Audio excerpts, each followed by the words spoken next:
Oh, gotcha. So you clicked on this video because you probably want to take a risk. It could be anything, right? It could be making a weird purchase, making a business decision, starting a business, leaving a relationship, um, entering one. I don't know. But you have a risk coming in. I'm going to drink water. Guys, I have Invisalign on, by the way. I just got this put on and it is giving me a lisp, so I apologize for that. I'm here to tell you that you need to take that damn risk. Take that damn risk and do your best, genuinely, because you are going to come out of it one way or another better than you ever could. And you may think, oh, but there's so many variables. Take it.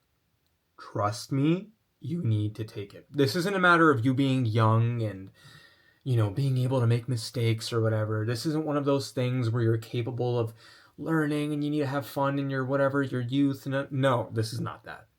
This is genuinely whatever age you are. If you're not harming anybody else, if you have only yourself as your responsibility, you are, in my opinion, obligated to take risks at this age, because if they come your way and something great can come out of it, oh my lord. Now, how am I going to prove my point? Through a story, right? Because I guarantee you, whatever risk you're about to take, mine is 20 times worse. Okay? So, 2025, summer, graduated college, had some money saved up, boom, boom, boom, went, traveled, came back. There was a terrible job market. Finally broke into the job market, got an entry-level job. There's people who are being paid like, entry-level salaries, and then there's me, right? Because I'm under that. Terrible pay. Terrible. Absolutely god-awful. But anyway, thank God, right? At least it's a job. A job's a job. But, yeah, so me being at this point, I'm naturally a little bit more risk averse, meaning that I don't like to take too many risks because I think there are stupid things that can be done. I don't like the outcomes. I don't like the potential that can come out of it. But most importantly, I don't like regret. I don't want to regret stuff, right? So I decided, you know what? Let's go car shopping. And because I needed a new car. My lease was coming to an end. And so I go car shopping with my friends. I have clean intentions. I'm not here to get a fast car. I'm here to get a nice, safe, reliable daily. A bada bing, a bada boom.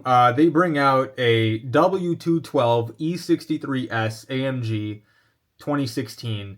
And for those of you who don't know what it is, it's a very fast Mercedes. It's one of the fastest Mercedes cars ever made, ever. They get a lot of attention because they're also pretty loud. And they're beautiful. And they're expensive. And if you're getting one, you know that if you don't have the money for it, you are making a money pit of a decision.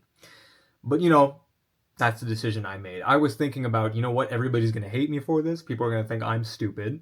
I am stupid, technically. But why am I making this decision? And the reason why is because when I first saw that car, I didn't just think about, I don't care about how I look. Okay, I don't care about how I look getting something, meaning I don't care about the status that this car brings me. I don't care about, people thinking I look cool in this or whatever. That's like, okay, cool, whatever. It's going to happen anyway. No. I did it because, number one, I love driving. I don't drive like an idiot, but I love driving, just feeling the power, feeling what I'm driving and, being in tune with it. But number two, I really, really, really am just a big fan of getting myself into pressure-filled situations just so that way I can really see what I'm made of. And there are plenty of ways to do this. Why do this with an expensive car? I don't know. But anyway, the car came. And you know how bad that owner treated it? Dude, it had 4 of its tires, all the wrong sizes, which is a terrible thing because it messes up the suspension. And suspension on that is expensive. And on top of that, one of the tires, the front left tire specifically, was flipped the wrong way for some reason. I don't know why. Again, stupid. There was a missing air intake duct, which is fine. I just replaced that on my own.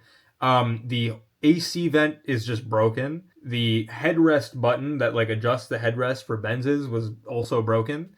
And one of my least favorite things was that the tint on the windshield was 15%. 15%, meaning basically almost black. and the windows themselves were about like 20, which made no sense to me. So this told me the previous owner is a really much of an idiot. You know what I mean? A very, very large idiot. But I digress. So getting this car, man, I was like, okay, this is going to make me work extra hard. Now, I didn't know how hard it would make me work because that thing was having problems damn near every week. That thing at one point was in a parking lot, parked illegally for 3 nights, with me having to constantly go back to it every night to try to get it to start. I met a random guy in the AutoZone, and he loved my car, and he started trying to help me out. We just couldn't figure it out. It wouldn't start. We tried to jump the battery, we tried this, we tried that. It just wouldn't start. Bada bing, bada boom, we fix it. We realized that we just had to reset the entire battery and then also just put in some gas because Mercedes has this like fail-safe thing. Oh, also the key broke somehow, so I was locked out of the car on top of that. So, we ended up figuring it out. 3-4 days, a lot of time wasted. I would literally get off work and then just go to the parking lot for hours trying to figure it out. Boom, the car is going smoothly again. I'm enjoying life.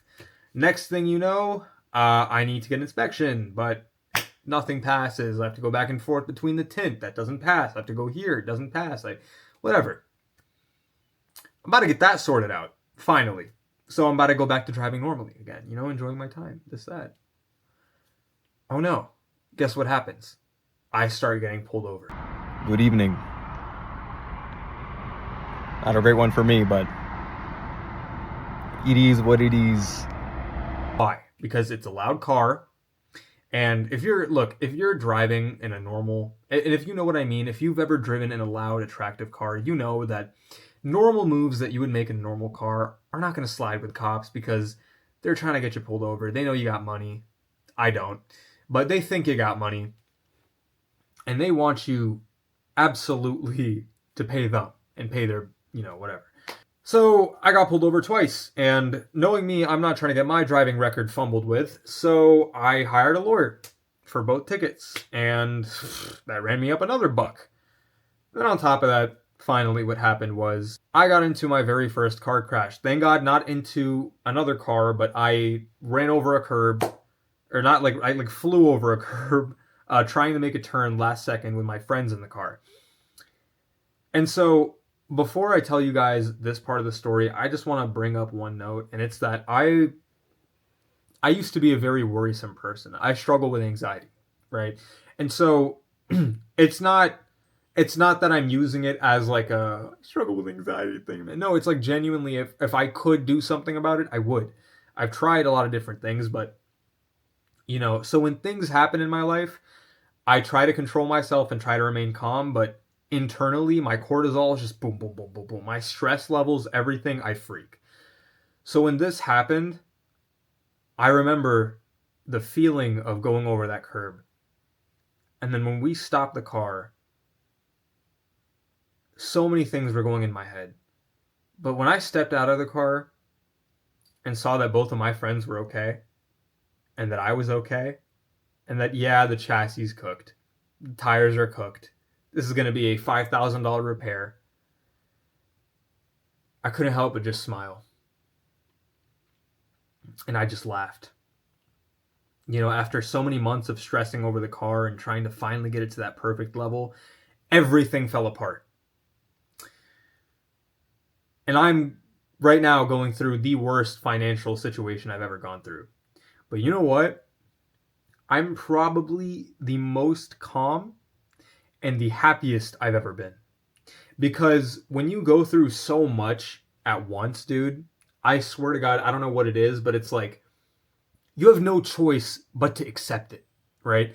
When I saw that my friends were okay, that meant more to me than anything. Seeing them laugh and smile and like, yo, we literally joked about the whole thing, recorded videos. I'm going to play it real quick, actually. You can see that we were, having a ball. Here, look. Literally just absolutely having a ball. Like, I'm supposed to be tweaking and panicking, but this is one of the most beautiful moments of my life. And right now, I'm going through worse than what I could have imagined, worse than what I've stressed about, worse than what I could have ever worried about. And you know what? This worst outcome is completely okay.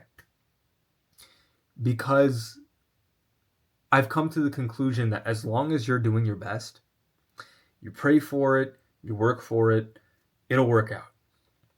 And it still hasn't technically worked out for me yet, but I'm not even sad over it.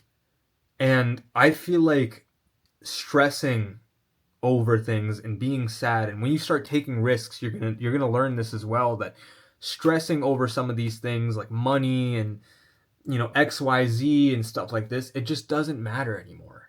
When you take risks, the coolest thing is that things that would have used to worry you or put you in pain or bring you anxiety or some sort of depressed feeling just don't matter anymore. And if anything, they make you appreciate the world around you even more. You become happier.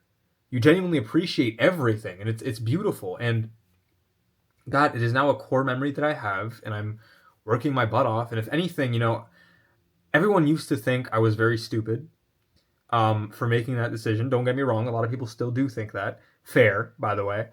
But I don't know. It just doesn't matter anymore. Working my butt off. Maybe I'm delusional. I don't know, but life just got 50 times better. I feel like how I felt once when I was a kid. Because when you're a kid, you're constantly learning about the world around you. And this is kind of what's happening, except learning about yourself when you go through risks. And you finally feel that happiness you might have felt learning about something new when you were younger. And I think that's the most beautiful thing. And you know what? I'm probably going to record a video at some point in the future where everything works out and everything gets better. And I'm going to refer back to this video being like, you know what? And in that moment, I believed everything would be okay, and it did. I could right now stress and be like, oh my God, things are terrible, man. I could. And sometimes I want to. Don't get me wrong. I get that urge. But it's like, why? Like, what is the point? Like, you start to realize that there's no point in stressing anymore. And I can't believe I'm saying this, but for the first time in my life, I'm about to turn 24, and I don't feel anxiety whatsoever. Obviously, I feel it sometimes, and I feel it wanting to creep in, but otherwise, just moving forward and just going about life, with the faith that God will take care of you, or that you're also going to take care of yourself, whatever it is, just is the answer. And that's the thing that people have been preaching all this time, but that is the answer. And so when you take your risk, you're probably going to be thinking the same things I thought. What if this? What if that? What's going to happen here? What about this? Boom, boom, boom, boom, boom. I'll tell you right now, they may or may not happen. They're probably going to happen. But you're not going to regret it. Because when you go through the difficulty, you go through that mud, there'll be some resistance in the beginning. But as you keep going through it, you're going to wake up and you're going to realize that, hey, this isn't so bad. And that life isn't so bad. And next thing you know, when more and more bad things come and tackle you and topple you, which they will, you're not going to be out here like, damn, life sucks, I don't know what to do, trying to have this perfect vision of, what being good and okay is about. All that's going to fall out, and you're just going to realize I'm exactly where I need to be. And you just keep climbing it. So, long story short, take that risk, learn more about yourself, and I promise you, if you take this risk, it'll help you so much in the long term, and it'll grow you so much in the long term. And whatever it is that you're wishing for and praying for and working towards will happen in the future. So that's just my take on it. Let me know what you guys think in the comments. Comment.